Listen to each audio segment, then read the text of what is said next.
but even those are not easy. So to have them signed by the governor and to make policy for 20 million residents of the great state of New York, but also to serve as an important model for the rest of the country is really a tremendous, tremendous achievement. So again, thank you, Senator Kaplan and Assemblymember Rozek.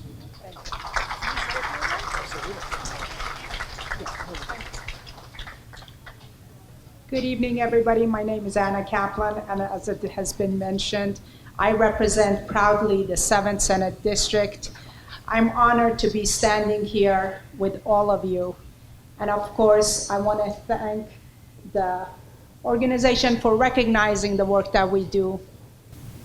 I have to tell you, as a Jewish political refugee, I am truly blessed. To say that I came to this country as a refugee, and I'm elected to one of the highest offices in state of New York. Public servant is really an amazing thing for us who come here and who are beneficiaries of so many opportunities, and for us to give back in a way. I want to thank also all of my colleagues in government, my wonderful Comptroller, Tom DiNapoli, and really, I appreciate all of you being here and recognizing the work that we do. As a Jewish refugee, I couldn't be more proud to stand here to have sponsored a bill with my colleague Neely Rozek in Assembly. There is a big part of our history that is not a pleasant history.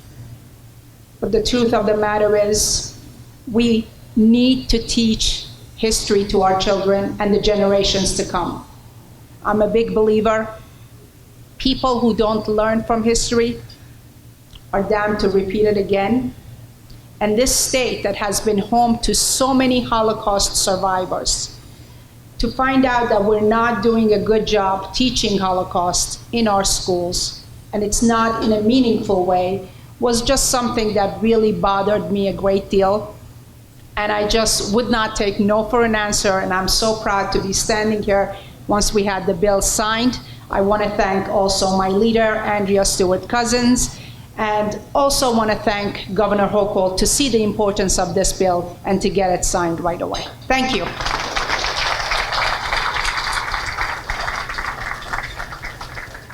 Thank you, everyone. So my Jewish mother definitely made sure that I wrote things down, so you'll have to indulge me, if not for me, but for her. I'm Neely Rozek. I'm an assemblywoman in Eastern Queens. Thank you, Anna, for stamping my passport to make it over here. I want to thank the entire board of Voices for Truth and Humanity, including Jack and Glenn and Angel and Hank. Jack, who would text me and call me. We strategized at all hours, not just on this bill, but on Holocaust education across the state. Your dedication to teach all New York students what happens when anti-Semitism, racism, hate, xenophobia goes unchecked is unparalleled, and we thank you so much for all of the work that you do. 28 years later, after this initial law mandating Holocaust education, we are here today in this room, gathered to give this effort new life. You heard a lot about the legislation, so I won't belabor it, but as Senator Kaplan knows, this seemingly simple and straightforward bill had a long road to get there. I first authored and introduced this bill in 2017 after a Pew Research study found glaring Holocaust ignorance amongst my generation, millennials. That was then corroborated by a 2020 Claims Conference study.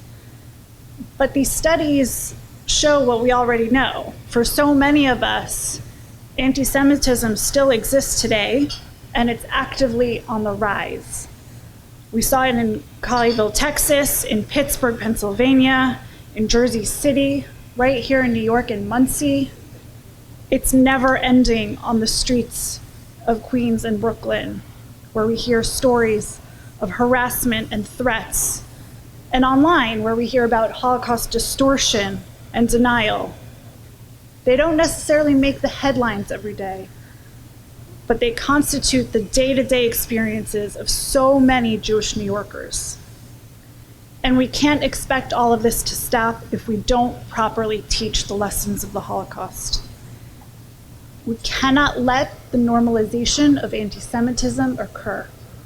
And that's why it's so incredible to have organizations invested deeply in the work of Holocaust education. So I'm just grateful to all of you for being here, for investing not just your time, but your energy and your funding. And to all of my colleagues and partners in government, from Tom DiNapoli all the way down to rank and file members of the Assembly, who when faced with doing what was right, stood up and stood up strongly. We couldn't have done it without every single voice. It really was a struggle.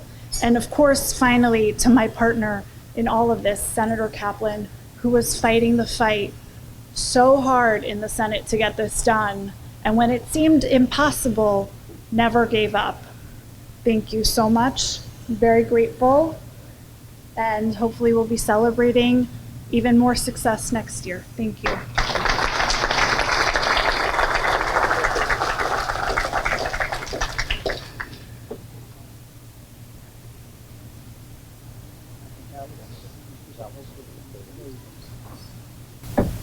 Okay. Good evening, everyone. One of our core issues here is not only to make sure that there's a curriculum for teaching about Holocaust education, but also education on all genocides. And we brought a special guest from Washington, D.C. today to speak to us about the Uyghur genocide taking place in China. It is the Prime Minister of East Turkestan government in exile, Salih Hudayar. Salih, please join. Good evening, ladies and gentlemen. Firstly, I want to thank the Voices for Truth and Humanity for not only hosting tonight's important event, but for their gracious invitation for me to speak and to help raise awareness about the ongoing genocide of Uyghurs and other Turkic peoples in East Turkestan. As some of you might already be aware, I'm Salih Hudayar, an Uyghur American political refugee and Prime Minister of the East Turkestan government in exile, in enforced exile. East Turkestan, our beloved, beautiful, and resourceful homeland, lies between Kazakhstan in the west, China in the east, India in the south, and Russia in the north. Since the 1949 takeover by Communist China, the people of East Turkestan, and particularly the Uyghurs, have been effectively rendered stateless. Today, nearly 73 years after the Chinese invasion of East Turkestan, the brutal atrocities of the Chinese Communist regime against the Uyghurs and other Turkic peoples have been officially recognized as genocide and crimes against humanity by several Western nations, including the United States government. In fact, at the beginning of this month, the UN came out with a report highlighting China's atrocities in East Turkestan, stating that it may constitute crimes against humanity. And of course, while this was not as strong as we had expected or hoped for due to Chinese government's extensive pressure on the UN, we feel that this will be a first step taken by the UN and encourage world governments and organizations across the world to take more meaningful and stronger actions. The Chinese government falsely claims that East Turkestan, which China calls Xinjiang, meaning the new colony or the new territory in the Chinese language, has been a part of China since ancient times. However, historical records shows that China's claims are simply not true. Like the Jewish people, the Uyghurs have always resisted Chinese occupation and striven to restore their independence. China's ongoing genocide aims to eradicate Uyghur and other Turkic peoples and ensure that East Turkestan becomes a so-called inseparable part of China. China claims that it has brought development and modernization to East Turkestan, when it has brought nothing but colonization, indoctrination, forced assimilation, sterilization, and genocide. Uyghurs and other Turkic peoples have been systematically marginalized and driven into poverty by the Chinese government. Currently, millions of Uyghurs and other Turkic peoples are being used as slave labor by Chinese companies or are undergoing torture, political indoctrination, forced starvation, rape and other forms of sexual abuse, organ harvesting, sterilization, and even summary execution in Chinese concentration camps and prisons. At the same time, over 850,000 Uyghur and other Turkic children have been forcibly separated from their families and sent to state-run boarding schools and orphanages to be raised as, quote, loyal Chinese citizens, end quote.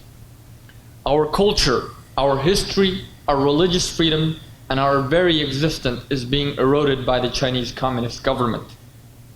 The plight of the Uyghur people of East Turkestan in many ways resembles the Jewish struggle to restore their rightful liberty.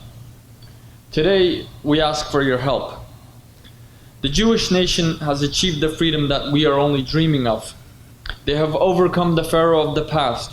They have managed to rescue their imprisoned and persecuted from the former Soviet Union and other parts of the world. They have rebuilt their land and shown the world that justice can take place. I am personally a fan of the Bielski brothers and their selfless service to their people. A scene in the well-known movie The Defiance illustrates a moment when the brothers agreed to take action. Only once the weakest among the people will also be allowed to escape. We, the Uyghurs and the other Turkic peoples of East Turkestan, are at that low point in our history. We are seeking allies to stand with us against the dragon that conquered and devastated our land. Now that dragon is devouring our people. In 2021, last year, Israel voted in the UN Human Rights Council to condemn China's atrocities against our people in East Turkestan. While most of the Muslim countries across the world, with the exception of Albania, either stood in silence or supported the Chinese government's atrocities in East Turkestan. Since the 1990s, the Chinese government has also been harvesting the organs of Uyghur and other Turkic prisoners in East Turkestan. After launching its ongoing campaign of genocide in East Turkestan in May 2014, the Chinese government has also been harvesting and selling the organs of Uyghur and other Turkic victims of China's concentration camps and prisons to wealthy Muslims in the Middle East as so-called halal organs. Tragically, many Muslim countries are helping China facilitate its ongoing genocide against the people of East Turkestan due to their close economic and political relations with China. In 2008, due to reports of forced organ harvesting in China and in East Turkestan, Israel was the first in the world to ban organ transplant tourism. Professor Jacob Levy of the Sheba Medical Center played a vital role in enacting the law prohibiting Israelis from obtaining organs in China for transplant surgeries. What Uyghurs need today is a modern-day Raoul Wallenbergs. And I believe that there's plenty more that Jewish and Israeli organizations can do to help East Turkestani victims of Chinese communist brutality. And who knows, maybe one day East Turkestan will also be part of the Abraham Accords and enjoy warm relations with other friendly nations in the Middle East.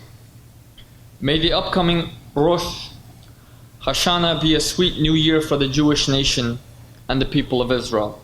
Please pray for our people to see some happiness too. Shana Tova u'Mektuba. Rabbi Potasnik is the Executive Vice President of the New York Board of Rabbis and the largest denominational rabbinic body in the world. He's a spiritual and educational leader of Congregation Mount Sinai in Brooklyn Heights.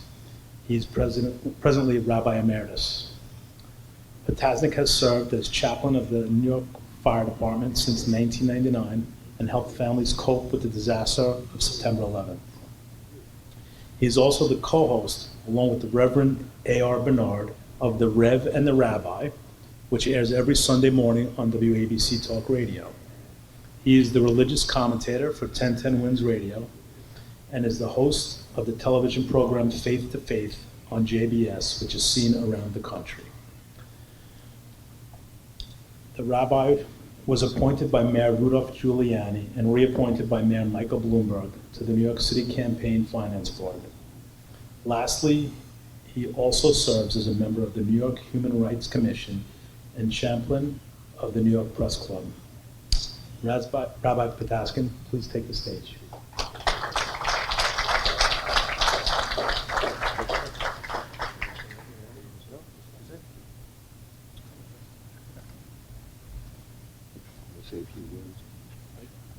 Thank you so much. Firstly, thank all of you for being here tonight.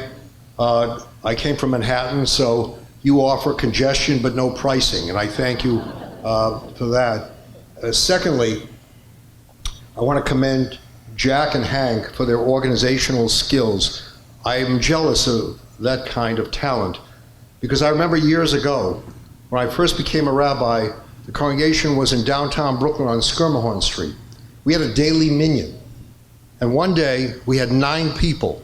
So I stood in front of the synagogue trying to find one more. A gentleman walks by and said, "Excuse me, sir, are you Jewish?" He said, "Yes, I am." So would you come in and help us make the minyan? We need just one more. He said, "Sir, I don't believe in organized religion." I said, "Sir, if we were organized, would I be standing on a street stopping people as they walk by?" So really, you deserve much commendation for organizing this. I want to share with you a wonderful story that was told to me by Frank Siller, who's the CEO of the Tunnel to Towers Foundation. Frank came from a poor family. It was his first communion. And as Tom DiNapoli will explain to you, that's the equivalent of a Catholic bar mitzvah. And he received a total of $28. He was thrilled. He never had $28. His parents said to him, "But Frank, it's your communion. You have to do something who's less fortunate than you are." So he gave $14 out of the 28 to a poor woman down the street. And then he said to me, "Rabbi, I always remember what I gave, but I don't remember what I did with what I kept." You want to know about Mark Golub? Look at what he's given to the Jewish community. It's very fitting that he's here tonight for Voices for Truth and Humanity, because he's been a voice. The word for community in Hebrew, kihilah, has the word kol, voice, in it. You're not going to be an effective community unless you have a voice. He's allowed all of us to be that voice. I've come to learn over the years that goodness and greatness are 2 independent qualities. I see people who have greatness in their professions, but they don't have goodness. I see people who have goodness, but they never achieve greatness. You have someone here today who synthesizes both qualities. He's good and he's great. So we had a magazine years ago, some of you may remember, called Life. After Life, we had a magazine called People. After People, we had a magazine called Us. After Us, we had a magazine called Self. So we started with Life, we went to Self. But we Jews read from right to left. So it may begin with self, but ultimately it's about us as a people, with someone like Mark Golub, who stands up with that voice to make sure that in this life there is dignity for our people. It's a great honor to present you, Mark, with the Media Award.